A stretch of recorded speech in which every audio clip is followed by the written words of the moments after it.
Olá, galera, tudo bem? O destaque dessa semana do CEDIM está sendo gravado aqui, bem no final da Zona Leste, no céu Alto Alegre, onde eu tive o prazer de participar de um debate sobre as legislações acerca das propostas que tramitam na Câmara em relação à educação infantil. Muito bem. Eu até convidei algumas professoras que ainda ficaram aqui, lindas professoras de educação infantil. Eu vou fazer uma pergunta. Vocês querem a transformação do cargo de PEI? Não! Tá certo. Orgulho de ser educação infantil, né? Com certeza. Tá bom, mas... Tira a mão do nosso cargo. É isso aí. Olha aqui pra frente. Eu vim com a professora Kátia, que é a diretora que atua aqui na região.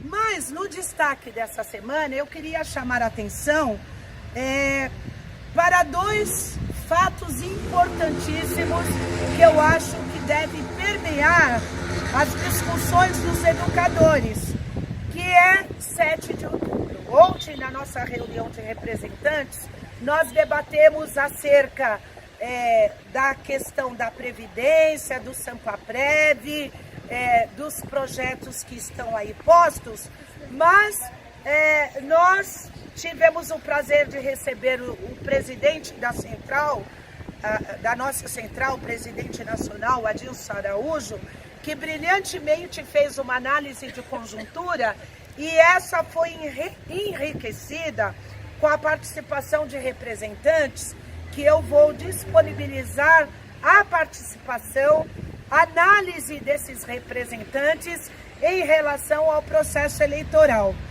Mas eu queria chamar a atenção de todos os educadores, educadoras, servidores públicos, que não tem como nós não nos posicionarmos, não debatermos os projetos que estão aí postos.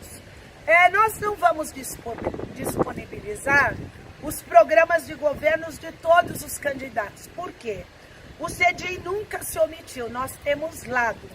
O nosso lado é o lado do direito dos trabalhadores. E nesse processo eleitoral, com golpe em curso, não tem como nós não nos posicionarmos e a nossa categoria aprovou que nós continuemos a nos posicionar.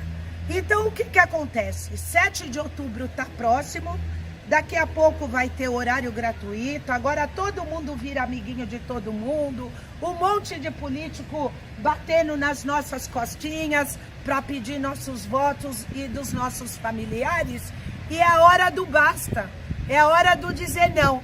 E nós temos que ter claro que tem dois lados nessa disputa. Desse lado de cá, que eu tenho certeza que está essas meninas, que estão aqueles conscientes do seu pertencimento de classe, está o projeto representado pelas candidaturas de esquerda. Desse lado de cá, não, pera lá, do lado da direita, está o lado daqueles partidos todos que financiaram e votaram no golpe, votaram e aprovaram a emenda 95, que implica no congelamento dos investimentos no setor público por 20 anos, aprovaram a reforma trabalhista, querem aprovar a reforma da Previdência, fazendo com que professores trabalhem mais 10 anos e no caso da educação infantil, 60 não aguenta, porque o nosso magistério principalmente é no chão. Desse lado de cá, da direita, tá? Representado pelos bolsonitos, pelos tucanos, por uma tal de rede, todos esses que estão desse lado. Desse lado de cá, da esquerda, tá? O projeto, estão candidaturas que representam o interesse dos trabalhadores. E aí não dá para não nos posicionarmos. Nessa eleição, o voto da classe trabalhadora tem que ser vermelho. Vermelho no coração, no sangue e nas propostas. Não podemos vacilar.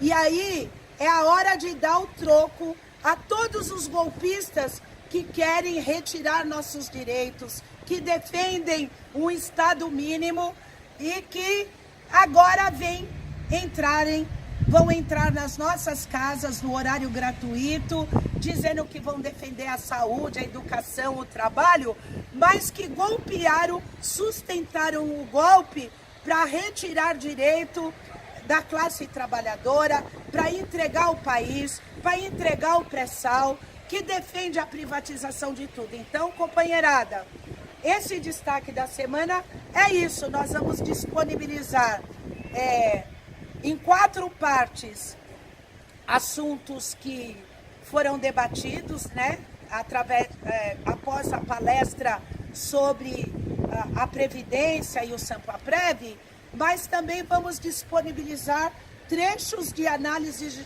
de conjunturas que foram feitos no encerramento da nossa reunião de representantes. Eu quero, de público, agradecer o convite aqui, essas companheiras aqui que eu faço questão de mostrar para vocês, que são professoras, defensoras da educação infantil e que não querem a transformação do cargo, ok? Então, em nome da diretoria do sindicato, eu quero desejar uma excelente semana a todos e a todas as companheiras. E vamos debater, vamos refletir, vamos conversar com amigos, familiares, com todo mundo. Dizer que a classe trabalhadora tem lado e o lado é vermelho. Até a próxima semana. Até de forma mais apropriada de mistificar muita coisa que nas redes sociais tem se denominado de fakes, chamado fake news. A gente pode até ter o direito de admitir que o sindicato não tem que fazer política partidária, até porque, como já disse a Valdete, o sindicato não é um partido político. A Valdete não é um partido político. Agora as pessoas elas têm que ter liberdade. E a gente sabe, quando a gente abre um jornal, o editorial do valor, pesquisas do IBGE que apontam que 70% da população avaliam que a vida piorou por demais depois do impeachment da presidenta Dilma, isso tem relação direta com as decisões políticas que foram tomadas, sobretudo, a partir da ruptura democrática. O que tem a ver, por exemplo, a aprovação da emenda constitucional 95 com a nossa vida? Essa decisão tomada pelo governo ilegítimo de Michel Temer colocou o Estado Nacional em remissão. O rebatimento dessa medida tem causado um drama no país. Falta verba para a educação, falta verba para a saúde. Doenças até então erradicadas começam a ganhar corpo. A exclusão, a marginalidade tem tido repercussões na vida do nosso povo. Nós não podemos ver como uma coisa menor quase 70 milhões de brasileiros se encontrarem num estágio de desalento.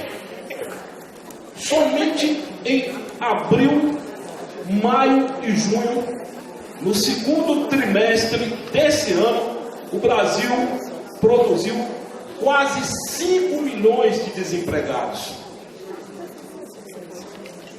A mão de obra juvenil já está batendo a casa dos 30%.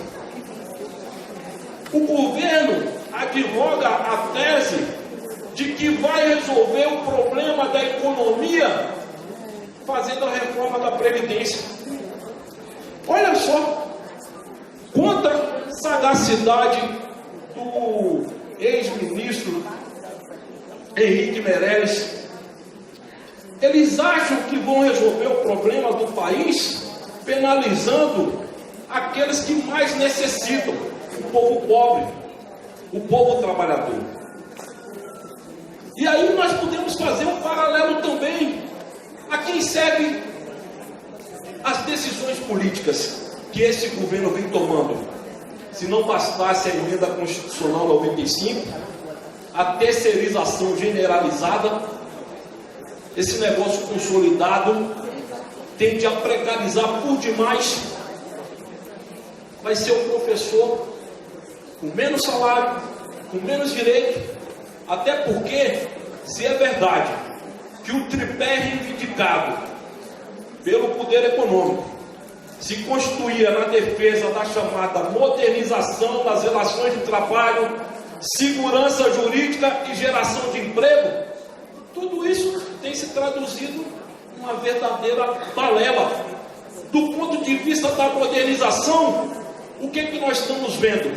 Um ensaio de uma retomada crescente de identificação de trabalhos análogos à escravidão. Cresce o adoecimento, cresce a doença do trabalho e cresce o índice de óbitos por acidente de trabalho.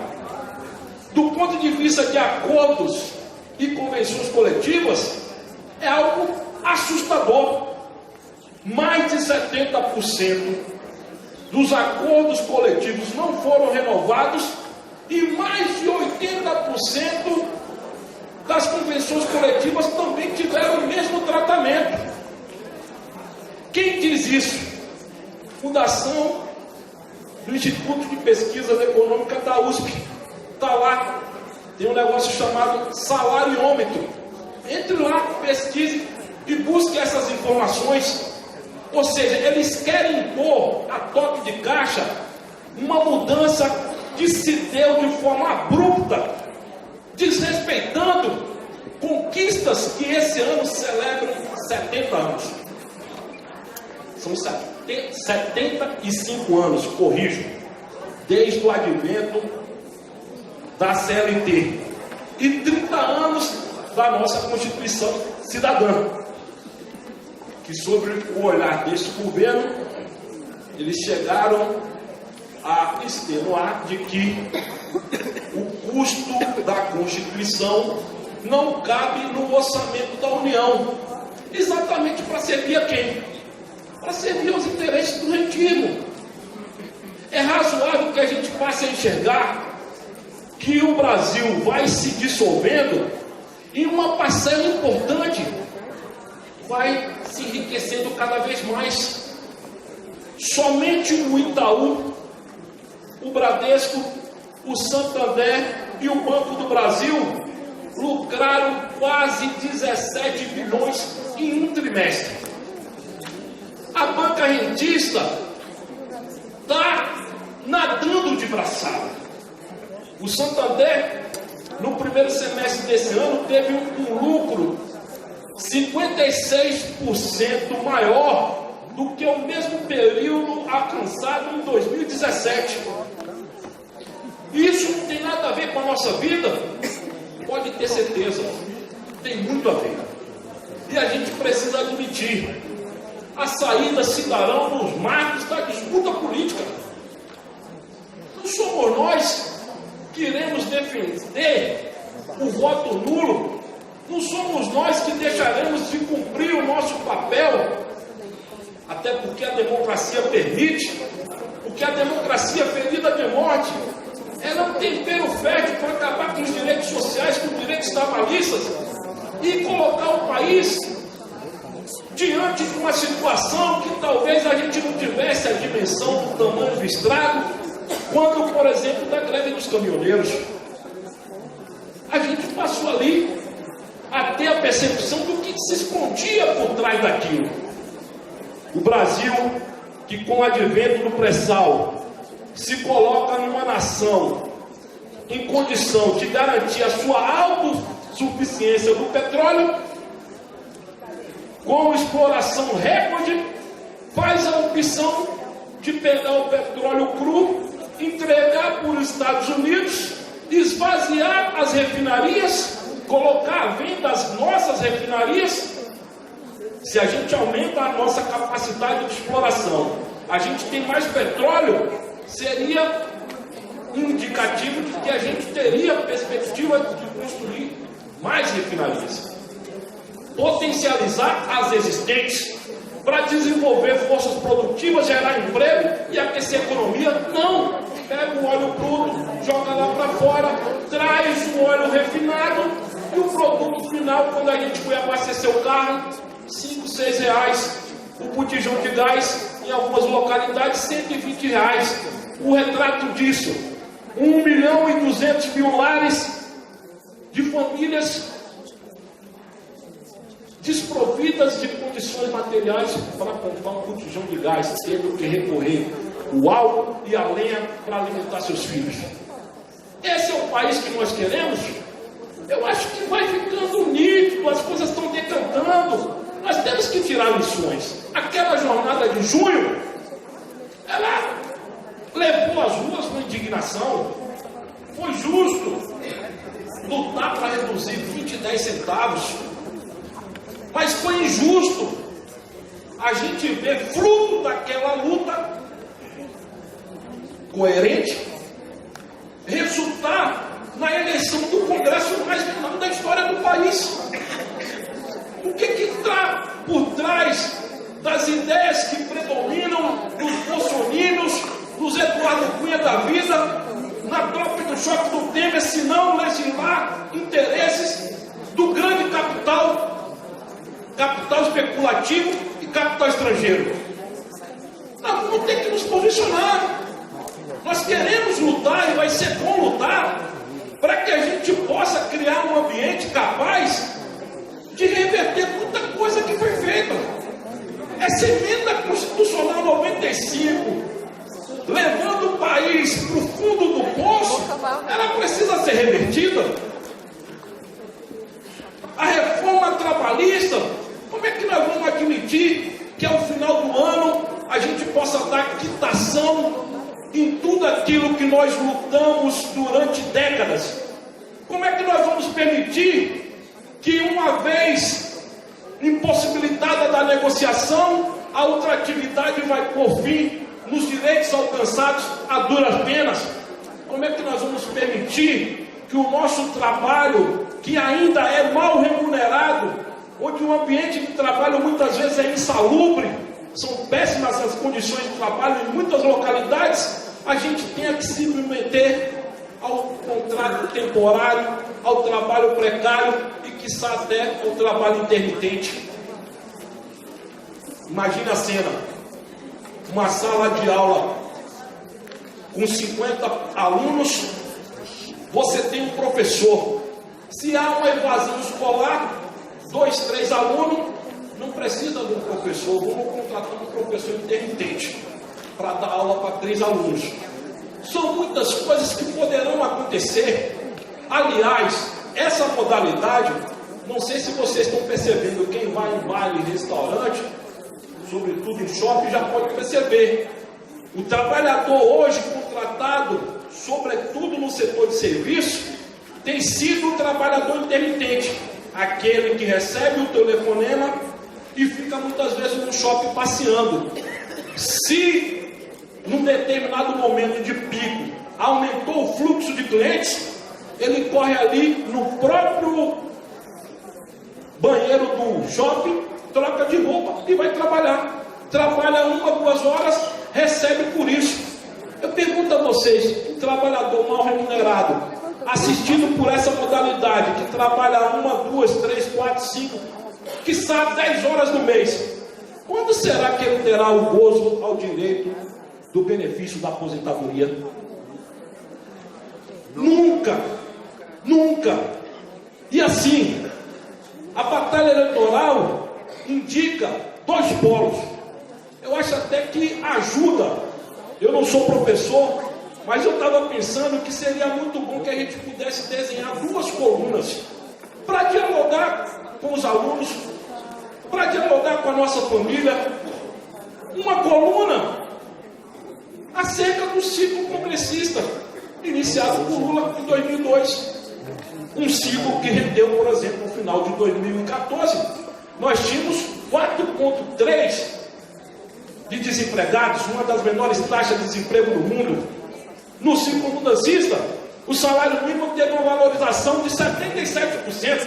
Nós conquistamos uma política de valorização do salário, na qual o governo pretende desindexar da política de valorização das aposentadorias. Ou seja, as aposentadorias serão achatadas, niveladas por baixo. O ciclo mudancista, que permitiu o seu direito ao acesso à moradia, o programa Minha Casa Minha Vida. Para quem tem casa não é problema, mas para quem não tem, sair debaixo do viaduto é uma glória. Entre tantas outras conquistas que a gente poderia discutir, tipo os investimentos na educação, tipo a conquista, onde a maioria dos acordos celebrados garantiu, para além da recuperação da inflação, o aumento real do salário. Tudo isso que a gente está vendo que as coisas estão sendo dificultadas, mas que seria muito bom que a gente pudesse desenhar essa coluna, porque essa coluna de ciclo mudancista de 14 anos, ela praticamente foi destruída em 2 anos de Michel Temer. Emenda Constitucional 95, terceirização generalizada e restrita, reforma trabalhista, os cortes do investimento na educação, na saúde e na moradia, a entrega do pré-sal, que era uma das perspectivas de investimento para a educação, caiu por terra. O governo vai legislando, né, uma tese que reafirma uma máxima dita por Maquiavel: quando se tiver que fazer o bem, se faça aos poucos. A gente pode sim fazer o bem parcelado, predatado, mas não foi isso que Temer pensou. Temer pensou, como disse Maquiavel: se é para fazer o mal, faça de uma vez. E o governo fez literalmente muita maldade de uma vez, de uma canetada. Um governo impopular, como é que o governo tem 86%, 88% de reprovação popular e conseguiu aprovar isso tudo? Sabe por quê? Porque ele tem maioria no Congresso. Ele tem maioria no Congresso, é por isso que ele aprovou as maldades. Ou seja, ele não goza do prestígio do povo, mas ele tem força. A força talvez que voltou para Dilma. Aí somos nós que vamos ficar de fora? Eu acho que não. Eu até gosto muito de reproduzir. Eu sou de um sindicato dos bancários da Bahia. Sou funcionário do Itaú. Lá, o presidente do nosso sindicato, Augusto Vasconcelos, tem 36 anos de idade, é nosso candidato a deputado estadual.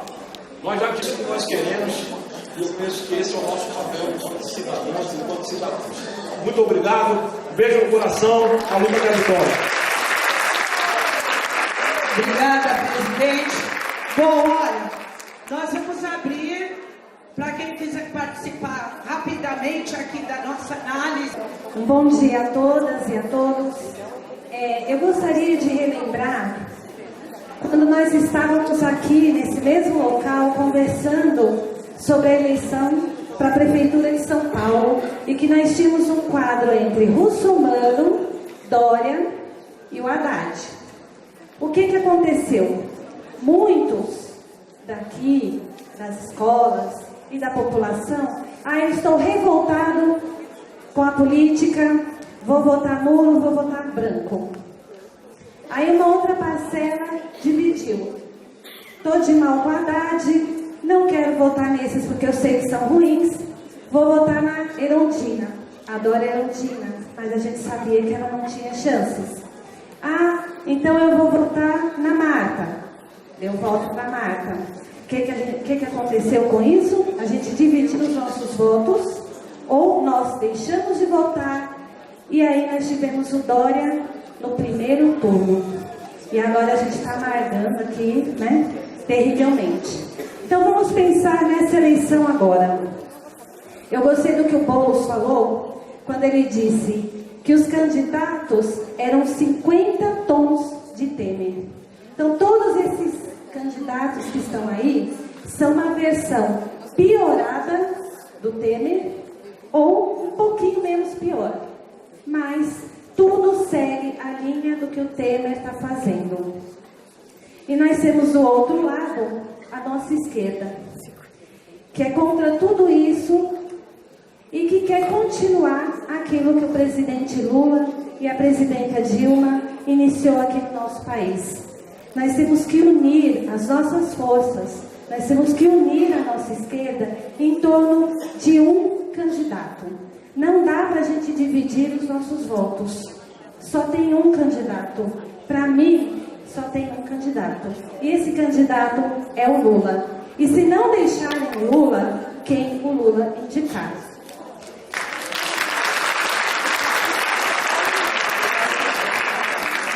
Arrasou, companheira. Eu queria lembrar nesse momento questões históricas, apesar do alto dos meus 31 anos, a gente convive com bastante gente que serve-nos como referência. Meu pai lutou bastante contra a ditadura e eu acredito que desde 86, quando conseguimos derrubar, quando conseguimos começar a eleger os nossos presidentes, a gente nunca viveu uma situação tão drástica, tão assustadora, tão avassaladora como agora. A gente está na iminência de uma guerra civil, onde as pessoas não conseguem se enxergar onde estão, não se enxergam como povo, não enxergam como os nossos direitos estão sendo dizimados, como está acabando com tudo, como está sendo perigoso ser brasileiro, como está sendo perigoso defender os nossos direitos. Nós mulheres começamos a votar, se eu não me engano, em 1932. E hoje em dia eu escuto muitas de nós falando, eu não vou votar. Eu não sou obrigada a votar em político, ninguém presta. Só que se a gente não decide, como a Aline colocou, alguém decide por nós. Se não escolhermos com o nosso único voto, que a gente só tem um voto, outra pessoa vai escolher por nós. A gente não pode cair nessa ilusão de eu não faço política, alguém vai fazer por nós. E os nossos direitos estão acabando, o nosso país é rico, o nosso país é maravilhoso e é autossustentável, gente. Essa crise que a gente vive hoje, ela foi construída. Todos nós vivemos isso, vivenciamos o Brasil sendo destruído numa crise articulada do governo Dilma. Tudo que ela propunha, o Congresso ia lá e votava contra. Tudo que ela sugeria, eles fechavam. Porque um presidente ele não governa sozinho, ele precisa de uma bancada. A gente precisa ter muita consciência dos deputados, dos senadores, de quem a gente vai colocar lá, porque tudo isso faz parte do nosso futuro, da nossa vida, e não só da nossa, dos nossos descendentes, dos nossos filhos, dos nossos netos, de todo mundo que está vindo, que preocupa tanto nesse momento. As crianças que a gente educa nas escolas hoje em dia, qual vai ser o futuro delas? Sem direito trabalhista, sem direito à liberdade de expressão. Esses dias eu fui censurada pelo Facebook por uma denúncia de um genocídio de indígenas em 2016. Alguém está de olho nas minhas publicações de 2 anos atrás, onde eu denunciei mortes de índios e fui punida por estar mostrando nudez. Vocês imaginam a merda que está por vir, desculpa a palavra, se a gente não se posicionar. Eu sou de esquerda, sim, sou feminista, sim, não me envergonho. E eu converso abertamente com quem quiser conversar. Ainda sou covarde com pessoas que gritam, que voçarizam pra cima de mim, que querem discutir, porque a minha intenção não é briga. A minha intenção é elucidar, mostrar fatos, e aí a gente conversa. Até agora, ninguém da direita conseguiu me fazer mudar de ideia. Porque a gente vive, a gente convive com pessoas, convive com seres históricos. Eu sou descendente de imigrantes nordestinos que tiveram que sair do Nordeste, não por gosto, mas porque não tinha emprego lá, porque tinha seca, porque tinha fome, porque tinha morte de criança. Coisa que a gente não vive hoje, mas a gente escuta e sabe o que aconteceu. Quantos de nós tem vó que morreram 12, 13, pequenininhos? E a gente não vive isso por conta de luta política. E vai deixar tudo isso acabar de novo? Dá vontade de chorar de desespero, mas esse não é o momento da gente ajoelhar e baixar a cabeça. Isso aqui não vai ser uma Bastilha, onde todos os pobres vão morrer, vão dar o seu sangue para que os ricos prosperem. A gente precisa enfrentar isso de cabeça erguida, e a esquerda é a solução. Meu voto é Lula, meu voto é quem ele indicar. E vamos usar a nossa consciência, Lula livre.